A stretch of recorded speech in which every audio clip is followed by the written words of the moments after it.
Edu Marathi या Marathi YouTube चॅनलमध्ये आपले पुन्हा एकदा स्वागत. सध्या आपण आहोत जनगणना स्पेशल व्हिडिओ सिरीजमध्ये. याचे आत्तापर्यंत आपले 11 भाग प्रकाशित झालेले असून ते आपण अवश्य बघावे अशी सर्वांना विनंती. आजच्या व्हिडिओमध्ये आपण पाहणार आहोत की HLO ॲपमध्ये डाटा कसा भरायचा आणि तो सिंक कशा पद्धतीने करायचा किंवा सिंक केलेला डाटा एडिट करता येतो का या संबंधीचा सविस्तर असा व्हिडिओ डेमोच्या सहाय्याने आपण या ठिकाणी बघणार आहोत. तर सुरू करूया व्हिडिओला. तत्पूर्वी आपण जर आमच्या चॅनलला सबस्क्राईब केले नसेल तर नक्कीच सबस्क्राईब करा आणि आपली व्हिडिओ सिरीज संपूर्ण पहा. सध्या आपण उघडणार आहोत आपले HLO ॲप. जे ॲप उघडल्यानंतर आपल्याला अशा प्रकारे या ठिकाणी पिन प्रविष्ट करायचं आहे. पिन प्रविष्ट केल्यानंतर आपल्याला आपला संपूर्ण जो काही डेटा आहे तो आपल्याला दिसायला लागेल. हे आपले फ्रंट पेज असणार आहे. त्यानंतर कार्यवर क्लिक केल्यानंतर आपल्याला घरघरातील नोंदणी अशा प्रकारे आपल्याला दिसणार आहे. घरातील नोंदणी कशी करायची याच्या संबंधित आपण सेपरेट व्हिडिओ पाठवलेला आहे. आता जी काही भरलेली त्याच्यामध्ये आपण जर अपडेटमध्ये जर गेलो तर आतापर्यंत जो काही डाटा आपण भरलेला आहे तो आपल्याला या ठिकाणी दिसायला लागेल. तो बघितल्यानंतर आपल्याला एक बघा डिलीट किंवा पेन्सिल सारखा एक मार्क आपल्याला या ठिकाणी दिसतो. सर्वांनी एक लक्षात ठेवायचं आहे, डिलीट जर केला आपण डाटा तर ओळ सुद्धा डिलीट होते आहे आणि घर क्रमांक सुद्धा डिलीट होते. तर कोणीही डिलीट करायचं भानगडीत पडायचं नाही. त्याऐवजी एडिटवर आपल्याला जायचं आहे. कोणताही बदल करायचा असेल तर आपल्याला एडिटमध्ये करायचं आहे. ज्याच्यामध्ये आपल्याला बदल करायचा असेल त्या प्रश्नामध्ये आपल्याला जायचं आहे. अशा प्रकारे सर्वच प्रश्न आपल्याला समोर दिसायला लागतील. घराची स्थिती आपल्याला बदलायची असेल तर अशा प्रकारे आपण बदलू शकतो. घराची स्थिती त्याचप्रमाणे सर्वच प्रश्न आपल्याला एकदा सगळे चेक करावं लागतात. असं अपडेट केलं म्हणजे त्याच ठिकाणी अपडेट करून चालत नाही. सर्वच घरासंबंधीचे जे काही प्रश्न आहेत ते आपल्याला अपडेट करायचे आहे. पुढे जाऊन आपल्याला समाविष्ट करायचं आहे. म्हणजे डाटा कसा अपडेट करायचा हे आता आपण या ठिकाणी शिकलो. त्यानंतर आपल्याला बघायचं आता सारांशमध्ये आपण आल्यानंतर आपल्याला बघा सारांश कसा बघायचा असतो. सारांश बघायला नगर एकूण गणना घरे आपलं किती घरे झाले ते आपल्याला दिसेल. त्यानंतर अनिवासी किती, त्यात एकूण कुटुंब किती या प्रकारची माहिती आपल्याला या ठिकाणी दिसायला लागेल. म्हणजे निवासी अनिवासी या प्रकारचा सर्व डाटा आपल्याला सारांशमध्ये बघायला मिळेल. सारांशमध्ये गेल्यानंतर आपल्याला असंही बघायला मिळेल की कोणत्या कोणत्या प्रकारची घरे आपण कशा प्रकारे भरलेली आहेत. आणि त्यानंतर व्ह्यू जे डोळ्याचं सिम्बॉल आहे त्याच्यावर जर क्लिक केलं तर आपल्याला व्ह्यू हा प्रकार आपल्याला या ठिकाणी दिसेल. आता मागे आल्यानंतर सिंक कसं करायचं 2 टॅब दिसतात बघा. सिंक करा आणि आधीच सिंक केलेला डाटा एडिट करा.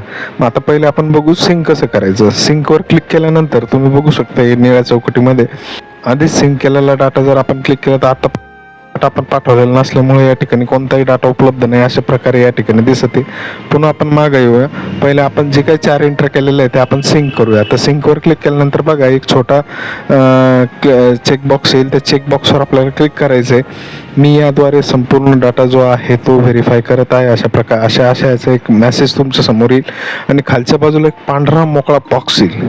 तर ह्या बॉक्समध्ये तुम्हाला करायची आहे सही. आता ही सही पेनाने न करता तुम्हाला साध्या आपल्या बोटाने ही सही करायची. बघा त्या चेकबॉक्सला टिक केल्यानंतर अशा प्रकारे बोट आपल्याला याच्यावर घेऊन यायचं आहे आणि बोट आणल्यानंतर अशा प्रकारची सही त्याच्यावर आपल्याला फक्त आपलं बोट फिरवायचं आहे आणि त्या पद्धतीने सही आपल्याला करायची. सही अशा पद्धतीने बघू शकतो आपण. तुमची जी काही सही असेल ती तुम्हाला करायची आहे आणि त्यानंतर पुढं सिंक करून अद्ययावत करा. ही सही हे तर प्रत्येक वेळेस आपल्याला करायचं आहे. सिंक केलेलं आहे बघा. आता बघा या ठिकाणी लगेच तुम्हाला मेसेज आला की तुमचं यशस्वीरित्या सिंक झालेलं आहे. ठीक आहे, वर क्लिक केला. आता बघा आता पुन्हा आपण पहिल्या याच्यावर आलो. आधीच सिंक केलेला डाटा. आता बघा आता आपण सिंक केला डाटा.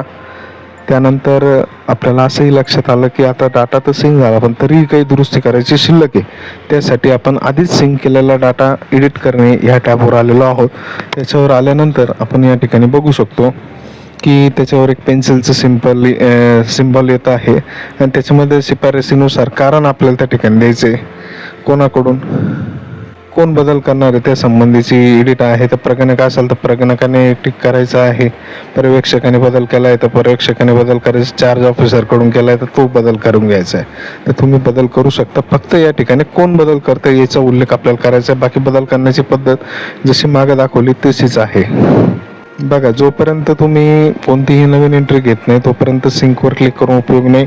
तुम्ही जशी माहिती भराल त्यानंतरच तुम्हाला सिंक करण्यासाठी डाटा मिळेल. आणि ज्यावेळेस तुम्ही 10 एंट्रीज भरता तर 10 एंट्रीज भरल्यानंतर तुम्हाला इथं सिंक करण्यासाठी माहिती मिळते. बघा, संपूर्ण माहिती भरल्यानंतर आपल्याला त्या ठिकाणी कोणतीच माहिती दिसणार नाही की जी सिंक करायची बाकी आहे. त्यामुळं सर्वप्रथम तुम्हाला एंट्रीज घ्यायचे. एंट्रीज घेतल्यानंतर जर तुम्हाला त्यात बदल करायचा असेल तर अद्ययावत करामध्ये जायचं आहे आणि त्या पद्धतीने करायचं आहे. तुम्ही परत एकदा आपण सारांश बघतोय. सारांश बघत असताना सिंक केलेला डाटा आता या ठिकाणी दिसायला लागला बघा, जो आधी दिसत नव्हता. आणि सगळ्यात शेवटचा टॅब जो आहे तो आहे की संपूर्ण जेव्हा तुमची घर यादी गणनेचा जो काही भाग आहे तो जेव्हा तुमचा पूर्ण होईल त्यानंतरच तुम्हाला त्यावर क्लिक करायचं आहे. तोपर्यंत शेवटच्या टॅबकडे कोणीही जायचं नाही. जर तुम्ही तुमचे 100 घरे आहेत आणि तुम्ही 50व्या वेळेस जर तिथे गेलात तर याचा अर्थ असा होतो की तुमचं संपूर्ण काम झालेलं आहे. त्यावेळेस आपली शेवटची एंट्री होईल, त्यानंतर संपूर्ण डाटा सिंक करायचा आणि त्या ठिकाणी सही करून तो संपूर्ण तुम्हाला फॉरवर्ड करायचा आहे. हा व्हिडिओ नक्कीच तुमच्या उपयोगाचा असेल आणि नक्कीच तुम्हाला आवडला असेल तर नक्कीच तुम्ही ह्या चॅनलला सबस्क्राईब करा आणि जास्तीत जास्त प्रमाणापर्यंत हा व्हिडिओ पोहोचवा. धन्यवाद.